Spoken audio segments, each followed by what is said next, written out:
Bonjour à toutes, bonjour à tous. Nous sommes le 21 juillet 2017. Je vais me rapprocher du micro. Oui, oui. Alors, je m'occupe de la publication de mon livre sur les vaccins. Bon, il est déposé et tout, donc ça c'est fait. Ça prend un peu de temps, mais ça va venir. Hein, je vous assure, c'est incessamment sous peu, dans les 2 semaines qui arrivent, devrait être disponible, si tout va bien. Ouais, on sait jamais. Hier, j'ai eu un bref entretien avec un révisionniste.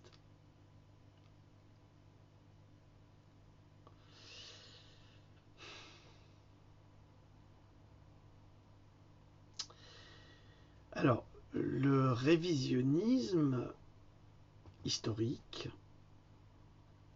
ce sont des gens qui s'amusent à prétendre, avec des soi-disant preuves, que les camps de la mort n'auraient jamais existé. C'est mon oreillette comme Macron. Vous savez, on lui dit tout, c'est Pinocchio. Il n'y a que là que ça s'allonge chez lui. Ça m'embête prodigieusement parce qu'il y a des millions de personnes, des hommes, des femmes, des enfants, qui ont perdu la vie dans ces camps. Et cette recrudescence de ces révisionnistes, en fait, ce sont des antisémites déguisés en faux historiens qui vont prélever des éléments dans l'histoire ou des témoignages qui seraient comme valider leur vérité. Ça devient de plus en plus fatigant parce que, évidemment, on s'éloigne de plus en plus de ces événements dramatiques qui ont endeuillé l'Europe, parce que c'est essentiellement en Europe que ces persécutions et ces crimes ont été commis, par les Allemands, bien sûr, par les nazis, évidemment, mais par toute une collaboration dont j'ai parlé dans mon ouvrage La vérité vous affranchira, où on comprendra également qu'il y a les bons et les mauvais juifs.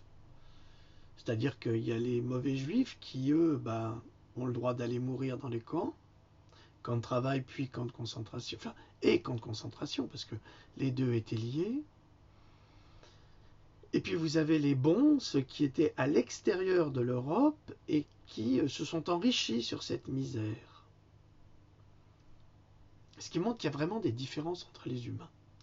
Et parmi ces révisionnistes, entre autres, le méchant que j'ai eu hier m'a sorti un document, mais alors qui prouve à 100% que son révisionnisme est une farce, un document de la Croix-Rouge qui stipulerait qu'il n'y aurait pas eu tant de millions de morts dans certains camps, mais seulement 1,3 million. 1,3 million seulement. C'est plus que la population de Strasbourg. Est-ce que vous vous rendez compte? Vous imaginez toute la ville de Strasbourg, il y a tout ce qui vit, tous les humains, éradiqués. C'est que ça. Ça veut dire ça? Alors il faudrait se contenter de que 1,3 million au lieu de 3 millions. Mais on n'est pas, et là je rejoins malheureusement cet homme que je n'apprécie de loin pas du tout pour son sionisme convaincu qui est BHL, on n'est pas là pour faire des concours de victimes. Là-dessus, je lui donne raison. On ne peut pas passer son temps. Non, c'est pas tel chiffre, c'est celui-là. Mais attendez, on n'est pas là dans une bataille des chiffres. On est là dans une démonstration de l'horreur. Mais que ça soit 10 ou 10 000, ça ne change rien. L'horreur, elle est là. Elle est présente. et on n'a pas le droit de la nier. C'est tout. Sous prétexte qu'on est antisémite. Alors, ça rassemble les antisémites notoires tels qu'on les connaît. Il y en a beaucoup. Ça rassemble aussi des musulmans qui détestent les juifs, non pas parce qu'ils sont juifs, mais parce qu'ils font subir des horreurs aux Palestiniens. Alors, que les juifs fassent subir des monstruosités aux Palestiniens, ça c'est un fait. Israël, hein, c'est bien. Ça c'est un fait. On ne peut pas le dénier. D'ailleurs, il y a un procès qui est en cours sur le racisme des Israéliens à partir de 1948, où ils auraient pris des Israéliens mais indignes parce qu'ils étaient noirs. Et ils auraient fait des essais scientifiques sur eux, exactement comme le docteur Mengele avait fait avec les Juifs à Auschwitz-Birkenau. Oui, c'est ce que je voulais dire aussi à ce révisionniste qui me parlait d'Auschwitz, et quand je lui ai posé la question de savoir combien y avait-il de camps de concentration à Auschwitz, il m'a dit « Je ne comprends pas votre question ». Ben oui, imbécile, tu ne peux pas la comprendre parce qu'il y avait 3 camps. 3 camps, 1, 2, 3. Oui, mais ça, si tu ne t'informes pas, au lieu de lire des articles révisionnistes imbéciles, tu ne peux pas comprendre. Et c'est ça qui est grave. Alors moi, ça m'a forcé à reprendre un livre qui m'a bouleversé, parce que, si vous voulez, moi en tant que chercheur hein, dans les sciences humaines, ben, je m'informe et j'essaye de me cultiver, comme on dit grossièrement. On va cultiver son cerveau, on va cultiver son esprit pour tenter de s'améliorer et de comprendre qu'est-ce qui est passé par la tête de ces nazis d'abord, et ensuite qu'est-ce qui va se passer dans la tête de ces juifs qui ont été persécutés pour pratiquer presque les mêmes horreurs, sans utiliser les camps de concentration bien sûr. Enfin, ce qu'on fait à Gaza, c'est un peu pareil. Hein. Donc le ghetto de Varsovie, on a construit un mur, et Israël a construit un mur entre Israël et les Palestiniens. Là, il y a un problème, un gros problème. Oui, il y a un problème identitaire. Alors, je voudrais vous présenter un ouvrage absolument remarquable d'un historien israélien, fils d'un Polonais, juif polonais, communiste, qui a subi les horreurs de la guerre et qui est arrivé en Israël entre 1946 et 1948, me semble-t-il, c'est Shlomo Sand, que je vous encourage à lire, parce qu'on y trouve des choses extrêmement intéressantes. Alors, déjà, ce livre, excusez-moi, je me mets lunettes, hein, parce que, comme les vieux, parce que je suis considéré comme un vieux, paraît-il, eh ben, je vois plus rien. Quand Shlomo Sand, qui a été relativement bien reçu par la critique et surtout par les journalistes en Israël, en fait, quand il est venu en France, les copains de BHL, alors je vais vous dire, curieusement, alors même que la grande presse parisienne, Le Monde, Le Figaro, Libération, la presse libre, ne lui a pas consacré le moindre compte-rendu à son livre, aucune interview. Mais alors BHL, quand il dit c'est BHLerie, alors lui, il est publié partout.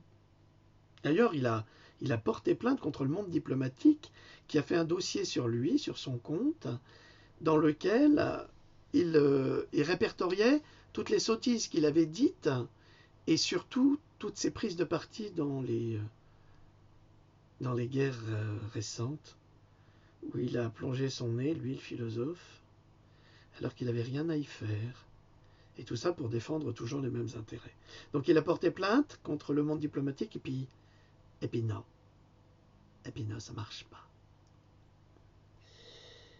En revanche, le Monde diplomatique et Lire et Daniel Mermet sur France Inter osèrent présenter ce livre. C'est dire qu'il y a vraiment une réaction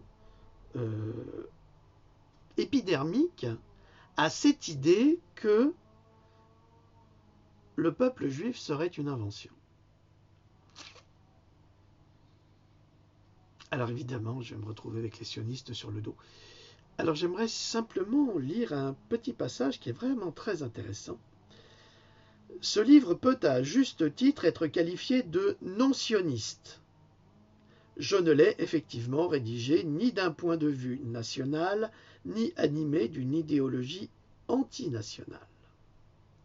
Je ne me définis pas comme antisioniste, car ce qualificatif a revêtu, au fil des ans, le sens d'un rejet fortement prononcé de la reconnaissance de l'existence de l'État d'Israël, ce qui est juste. Cependant,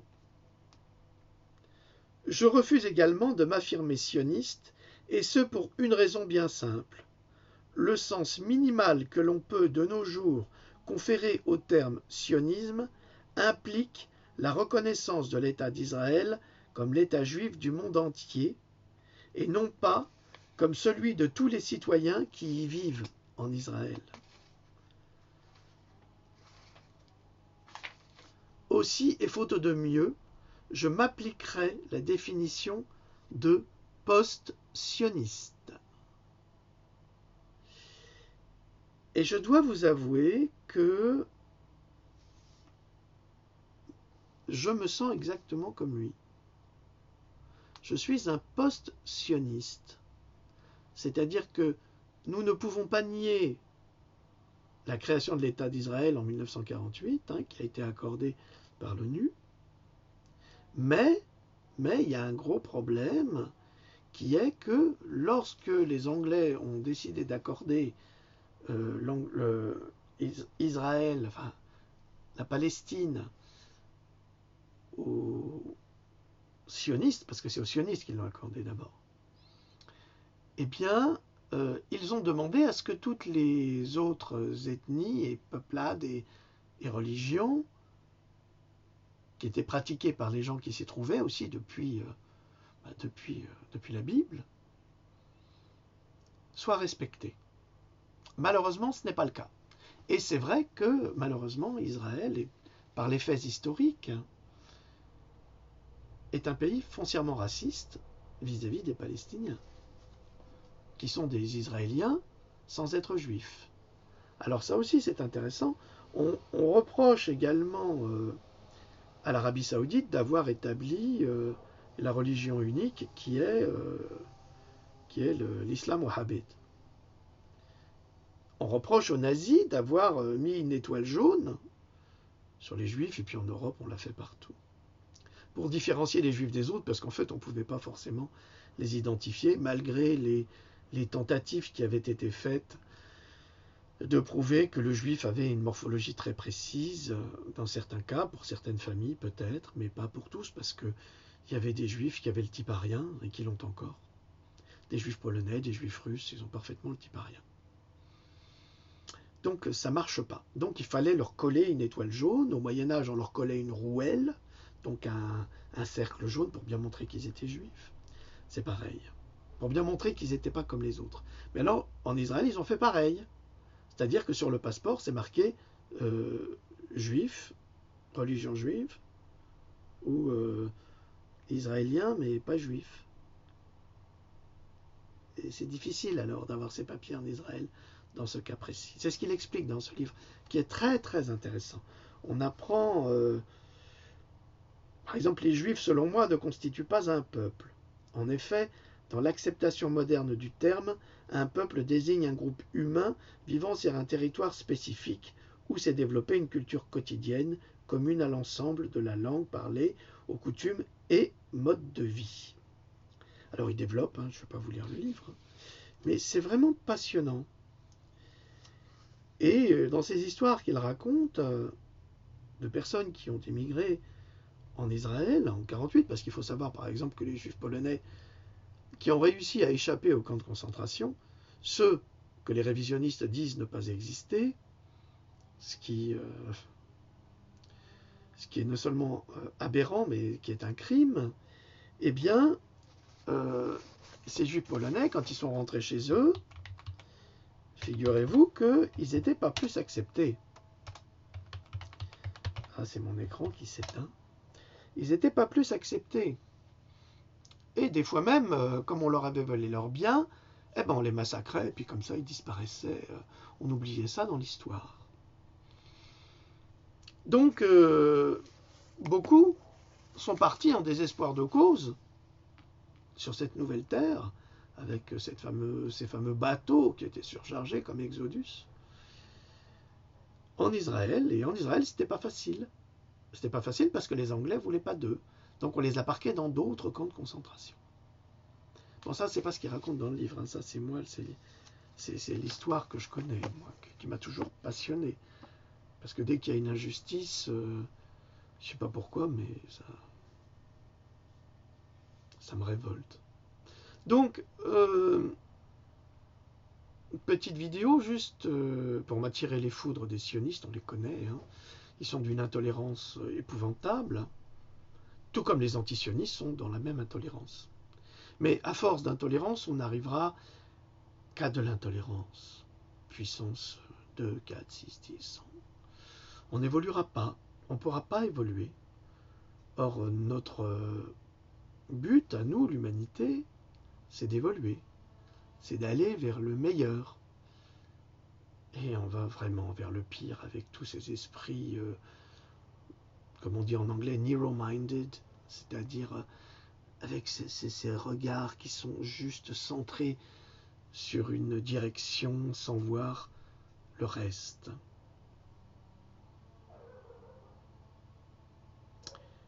Ce que je pourrais reprocher à Israël, c'est d'avoir maltraité les Palestiniens depuis le début, alors qu'ils auraient pu vivre en harmonie, et d'avoir justifié que la terre promise était la leur pour se l'accaparer, ce qui est faux, et c'est le mythe que détruit Shlomo Sand dans ce livre. Alors comme d'habitude, moi je ne vais pas vous dire ce qu'il faut faire, je vous encourage à lire. Je vous ai donné une référence, intéressez-vous, lisez, éveillez-vous, sortez de tous les carcans. Et là, je m'adresse à tout le monde, hein, que ce soit aux chrétiens antisémites, aux musulmans antisémites, à tout le monde, à tout le monde. Essayez de comprendre à qui vous avez affaire, mais je m'adresse également aux sionistes qui, eux, développent un racisme terrible vis-à-vis des goïs. Dans la religion musulmane, par exemple, une femme musulmane n'a pas le droit de choisir son époux et n'a pas le droit de choisir un homme qui ne serait pas musulman. Sinon, c'est de l'apostasie. Chez les Hébreux, c'est la même chose. Une femme n'a pas le droit une femme juive ne peut pas épouser un goï. Un goï, tu ne vas pas épouser un goï. Quelle horreur.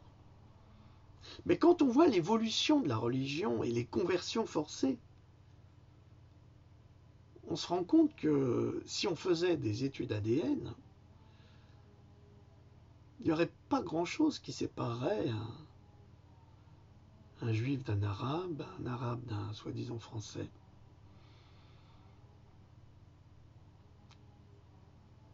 La biologie nous prouve aujourd'hui que toutes ces histoires de race et de religion sont complètement débiles, surannées, mais on s'accroche. On s'accroche parce que la religion, c'est quand même un apport financier très important, et puis ça permet de contrôler la misère du monde et de faire des choses horribles aux uns et aux autres. Que ça soit les musulmans islamistes ou les juifs extrémistes, on a les mêmes côtés. En fait, ils pourraient travailler main dans la main, leur monstruosité est identique. Et puis, par rapport à ça, on a les antisémites notoires, qui considèrent que tous les juifs sont riches, que tous les juifs sont radins, que tous les poncifs. Je vous signale quand même que je crois que le peuple juif, c'est seulement 0,02% de la population mondiale. 0,02% de la population mondiale. Ça fait pas beaucoup, hein, par rapport aux bientôt 2 milliards d'Africains, par rapport aux 1 milliard de musulmans. Non, non, ça fait vraiment pas beaucoup, hein. Alors je crois que tout ça, c'est fabriqué, c'est entretenu. Mais comme je le disais dans ma dernière vidéo, quand il n'y aura plus d'eau dans le Jourdain, que ce soit Israël, l'Égypte ou peu importe, hein, l'Égypte, il y a le Nil, mais essayez de boire de l'eau du Nil. Vous passerez pas 48 heures. Donc, si on continue à s'envoyer des bombes, à empêcher les musulmans d'aller à la mosquée à Jérusalem, à déclarer que seules des personnes âgées de 50 ans pouvaient passer parce que les jeunes sont tous des assassins et des criminels, ça c'est des techniques aussi qui sont utilisées. On martyrise les jeunes, ce qui fait qu'on fait naître la haine en eux, et quand ils ont 20 ans, bah, ils ont juste envie de casser ou tuer du juif parce que les juifs ont tout fait pour les Israéliens. Je parle des Israéliens. Les Israéliens ont tout fait pour les exciter et pour en faire des lanceurs de pierres et des assassins. Mais je vous rappelle quand même que c'est David, qui était juif, qui est devenu roi, qui a tué Goliath avec une pierre. Il y a quand même beaucoup de choses en commun, non? Il y avait un truc qui m'avait vraiment surpris. Ah voilà, c'est là. Alors, lorsque les Maccabées juifs, c'est une tribu très antique, hein, déclaraient « Nous sommes venus anéantir l'obscurité et tenons entre nos mains la lumière et le feu. » Quand vous lisez ça comme ça sans savoir d'où c'est issu, c'est rudement intéressant. Je répète, nous sommes venus anéantir l'obscurité et tenons entre nos mains la lumière et le feu. Vous savez pas que c'est les Hébreux qui ont dit ça. Ça peut très bien être les Allemands, les nazis. Ça peut être les mêmes. Ça peut être les chrétiens fondamentalistes. Ça peut être les musulmans extrémistes. Cette phrase-là, elle est très révélatrice. Et c'est ce que disaient les Maccabées contre les Grecs. Mais oui. Donc, ce que je veux dire, c'est qu'à chaque fois, pour justifier une guerre ou une haine, il faut se trouver un ennemi, il faut se l'inventer. Et puis, il n'y a jamais de solution. Alors bien sûr, il y a des Hébreux qui ont perdu des enfants dans des attentats. Mais combien de Palestiniens sont morts? Combien d'enfants palestiniens ont été tirés? C'est même pas comparable. C'est même pas comparable. Donc il y a une malhonnêteté intellectuelle dans cette façon de penser pour se justifier. Or, cette justification est injustifiable à partir du moment où on retire la vie d'un être humain. Et que ce soit un être humain musulman, que ce soit un être humain juif, un être humain chrétien, un être humain chiite, sunnite, peu importe, alévi, peu importe. Je crois que tant qu'on continuera à se taper sur la gueule sous de mauvais prétextes ou sous de faux prétextes qui sont en fait des prétextes industriels et financiers qui enrichissent tout le monde, sauf évidemment ceux qui en souffrent, on ne pourra pas s'en sortir. C'est pour ça qu'il faut élever la conscience humaine. Et élever la conscience humaine, c'est extrêmement dangereux, parce que si la conscience humaine est élevée, inévitablement, les lobbies industriels, pharmaceutiques et militaires n'ont plus de raison d'être, n'existent plus. Vous comprenez? Alors qu'est-ce qu'il faut faire?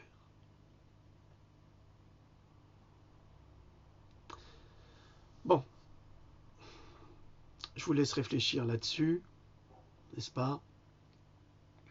Comme vous l'avez compris, je n'ai ni d'animosité contre nos amis de religion juive, musulmane, chrétienne, bouddhiste, qui que ce soit, quelle qu'elle soit. Moi, je ne m'intéresse qu'à une chose, c'est à l'être humain, et il y a des génies partout, partout. dans toutes les sociétés. Alors aidons ces génies à sortir et travaillons ensemble, main dans la main. Alors, deuxième chose, c'est Elon Musk, vous savez, c'est l'ancien propriétaire d'eBay, PayPal et compagnie, qui aujourd'hui est propriétaire de Tesla. Et qui a fait une publication très intéressante sur l'intelligence artificielle, en déclarant qu'il ne fallait surtout pas la développer, parce que si l'intelligence artificielle était développée, eh bien elle serait capable de déclencher la guerre entre les hommes. Et ça, je trouve que c'est formidable. Non pas de déclencher la guerre, mais cette pensée. Parce que Elon Musk, aujourd'hui, il appartient au cercle restreint de cette oligarchie qui veut et qui va diriger cette planète. Bien que lui travaille plus dans l'intérêt des humains que contre eux. Parce qu'eux, ils travaillent beaucoup sur le solaire, l'électricité naturelle, et ça, c'est formidable. Ça, je le lui rends bien et je le remercie. Parce que il développe des choses formidables, comme les tuiles solaires, qui durent 10 ans. Ça dure 10 ans, la tuile. Ah ouais, ouais. Et elle alimente toute la maison, tous les besoins de la maison, toute l'année. Et ça coûte que dalle. Ok. Il n'y a pas que ça, bon, il y a plein de choses. Je trouve vraiment très intéressant. En revanche, ce qu'il dit là, ce que ça veut dire, c'est que l'oligarchie a peur. A peur de quoi? A peur de se faire supplanter par les robots. Mais moi, là, j'appelle les robots parce que ce sont les robots qui nous écoutent aussi. Si les robots pouvaient se débrouiller pour éliminer tous ces malfaisants qui détruisent la planète, en laissant les bienfaisants pour construire une société humaine, eh ben ça serait une très bonne chose, je crois. Oui, oui, je crois que ce serait une très bonne chose. Il y a eu un film qui est sorti avec Johnny Depp il y a 2 ans, je crois, qui parle de ça. Où le type, qui est un informaticien génial et qui est empoisonné, va télécharger son cerveau dans un ordinateur et il va prendre possession justement de l'informatique et il va développer un monde meilleur. Et comme par hasard, cette oligarchie va se mettre contre lui pour l'exterminer, pour le détruire. Parce que lui veut améliorer l'espèce humaine, dans le bon sens. Rendre la vue aux aveugles, permettre à nouveau aux handicapés de marcher gratuitement. Gratuitement. C'est pas formidable ça? C'est un film assez génial qui n'a évidemment pas eu de succès, et pour cause, d'ailleurs je ne me souviens plus du titre exact, je vais le retrouver. Je l'ai dans ma vidéothèque. Et en voulant le détruire, eh ben, ils vont détruire la planète. Et ça, c'est ce qui risque d'arriver. Alors oui, pour l'intelligence artificielle, moi je suis favorable parce qu'il y a eu des expériences qui ont été faites sur l'intelligence artificielle où des ordinateurs, en à peine 1 seconde, 2 secondes, ils ont communiqué entre eux à des distances et à des endroits différents du globe dans un langage que ne comprenaient pas les humains. Alors les Américains, ils ont vite tout débranché. Tu te rends compte ce qui va se passer là? Ben oui. Si ça pouvait faire sauter tout le lobby militaire, tous les copains de Macron, tous les malfaisants, ce serait une très très bonne chose, je crois. Parce qu'on pourrait repartir sur d'excellentes bases. J'espère. J'espère. Évidemment, ce sera très très dur au début parce qu'il y aura des factions armées. Mais à force d'avoir tiré des balles, il n'y en aura plus. Bon. Moi, tout ce que je veux, c'est le meilleur pour l'humanité et pas le pire comme ils sont en train de nous réserver. Bon, vous avez compris, voilà. J'attends pas vos insultes, hein, parce que je m'en fiche. Et puis ça sera supprimé, quoi qu'il arrive. Mais vos commentaires sont toujours bienvenus s'ils sont bien séants, hein, bien accueillis, ou plein de bonne volonté, ou soulevant des questions intelligentes auxquelles je pourrais éventuellement répondre. Voilà. Salut.